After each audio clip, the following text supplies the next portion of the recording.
Et voici les images en direct. Nous sommes à l'extérieur de la Cour internationale de justice à La Haye.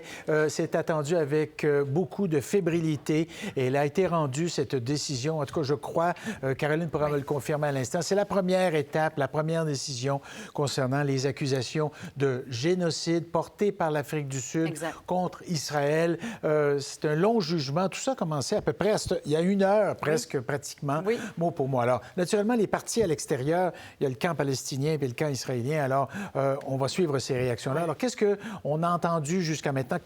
Est-ce qu'on a tranché clairement? On a tranché, c'est terminé. On a tranché en attendant d'aller vraiment étudier le fond de la question, c'est-à-dire est-ce qu'il y a un génocide ou pas qui est perpétré du côté de Gaza. C'est là-dessus que porte la décision d'aujourd'hui. La Cour internationale de justice, qui est le plus haut tribunal des Nations unies, qui règle des différends entre pays. Donc, l'Afrique du Sud qui a accusé Israël de perpétrer un génocide et la Cour qui dit effectivement il y a un risque réel et imminent de voir la situation se dégrader. Alors, on ne peut pas attendre encore plusieurs mois, voire quelques années avant de déterminer notre jugement concernant le génocide. Il faut agir rapidement avec des mesures d'urgence qu'on appelle des mesures conservatoires. Alors, on dit qu'Israël doit prévenir et punir toute incitation au génocide, empêcher tout éventuel acte génocidaire. Et donc, dans ces actes-là, on parle de meurtre de la population. Et vous savez qu'on est rendu à 26 000 victimes jusqu'à maintenant dans la bande de Gaza. Là. On a vraiment franchi la barre des 26 000 au cours des dernières heures. Ce matin, je voyais le dernier bilan. On doit également prévenir toute atteinte grave physique ou psychologique envers la population palestinienne qui a le droit d'être protégée contre des actes de génocide éventuels, ce qu'a mentionné la Cour. Donc, Israël qui doit également faire tout en son pouvoir pour ne pas soumettre le groupe à des conditions d'existence difficiles, pouvant nuire à leur existence, pouvant nuire à leur santé, et des mesures visant également à ne pas entraver les naissances. On parlait des femmes enceintes tout à l'heure, Marc-André, on en a beaucoup parlé également, de la condition dans les hôpitaux en ce moment. Bien des hôpitaux qui ne peuvent pas fonctionner dans la bande de Gaza. Ce sont toutes des mesures qu'Israël doit respecter. L'armée ne doit commettre aucun de ces actes. Ça, c'est donc la décision. Ça inclut également l'interdiction de détruire toute preuve qui pourrait éventuellement servir à l'établissement ou non là, du fait qu'il y a un génocide. Ici, là. Alors, imaginez-vous. Voilà. Israël qui doit émettre un rapport sur tout ce qui aura été mis en place justement pour empêcher tout acte génocidaire. D'ici 1 mois, doit remettre ce rapport-là à la Cour internationale de justice.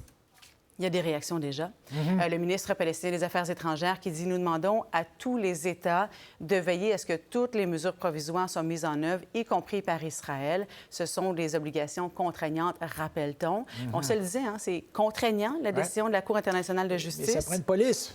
Mais on n'a pas le pouvoir de le faire appliquer. C'est ça, ça prend quelqu'un qui irait là. Alors, le pouvoir vient vraiment du politique. C'est pour ça qu'on entend déjà le ministre palestinien des Affaires étrangères mettre de la pression sur les autres pays. Bon, vous nous promettez de revenir là-dessus? Absolument. OK, d'accord. Alors, on va continuer à suivre ça et le répéter pour bien comprendre l'ampleur de ce jugement. Et d'autres réactions à venir, certainement. Oui, bien, j'en profite justement parce que l'Afrique du Sud, qui était partie prenante, c'est elle qui a déposé cette requête-là, vient tout juste de dire qu'on se réjouit des mesures provisoires qui ont été annoncées par le tribunal. On va tout de suite se tourner vers Nicolas Rouget, qui est à Tel Aviv, qu'on a vu et qu'on voit encore régulièrement couvrir ce dossier-là. Bonjour, Nicolas. Il y a des choses qu'on entend là, et quand on voit qu'Israël doit prévenir et punir toute incitation au génocide, j'ai l'impression... Comment va-t-on réagir quand on va... ou depuis qu'on a entendu ce jugement-là? C'est difficile à dire. Fondamentalement, les Israéliens sont très clairement, depuis le début de la procédure, on dit que c'était quelque chose, c'était pas une travestie, mais un procès politique. Que c'était fait de façon de la géopolitique, en fait, fondamentalement, que les États, que ces juges avaient tous un parti pris en fonction de leur État. C'est comme ça qu'on a lu ça ici.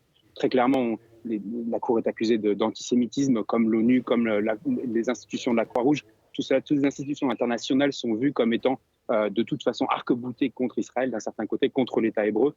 Donc, je ne pense pas qu'on donne vraiment d'importance, de trop grosse importance à ces recommandations de la Cour. Évidemment, ce sera différent au niveau de l'État. On sait très bien qu'au niveau du ministère des Affaires étrangères, on sait quelles sont les conséquences sur le long terme pour la diplomatie publique israélienne de ne pas faire cas de ces recommandations, de ne pas les suivre.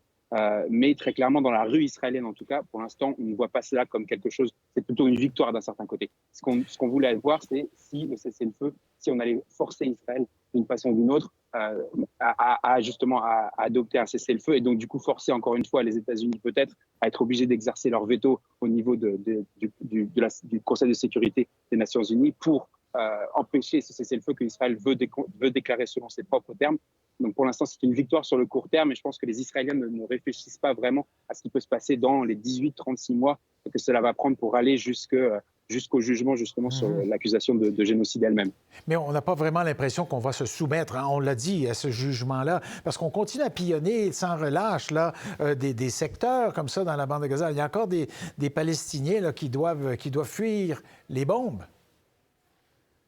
Oui, tout à fait. Alors, la situation dans la bande de Gaza, même si Israël dit être rentré dans une phase de moindre intensité par rapport à ce qui s'est passé dans les semaines dernières, cela reste un conflit très, très, très violent, notamment à Khan Younes, dans le sud de la bande de Gaza. Avec tout, évidemment, on se demande maintenant où est-ce qu'ils vont aller après, s'ils n'arrivent pas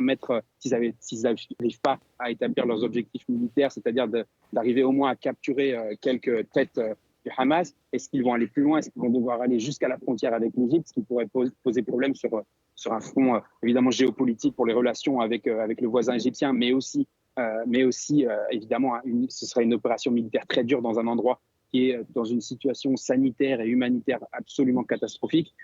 Donc pour l'instant, l'opération militaire continue à Gaza, même s'il y a des brigades qui ont été enlevées, même si on voit que de toute façon les Israéliens le savent, on voit que les soldats rentrent chez eux un petit peu et qu'il y a des discussions de mettre un cessez-le-feu en place d'1 mois pour pouvoir ramener des otages qui semblent être très proches. Aujourd'hui, il semble qu'un compromis ait été trouvé en tout cas et qu'on est en train d'arriver d'échafauder les derniers détails.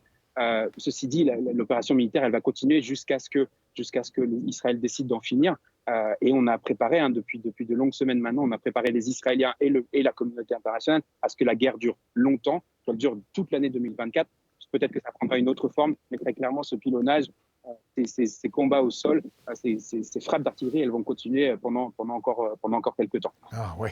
Bon, écoutez, la journée est jeune. Peut-être qu'on parle pour nous. Là, chez vous, il est déjà le milieu de l'après-midi, mais on verra bien les réactions. Je suis certain que ça va continuer à faire la manchette et au-delà des manchettes. Très bien. Merci beaucoup, Nicolas. À la prochaine. Merci à vous, Marc-André. Au revoir. Bonne journée. Pour voir nos émissions en entier, rendez-vous sur la chaîne Ici RDI.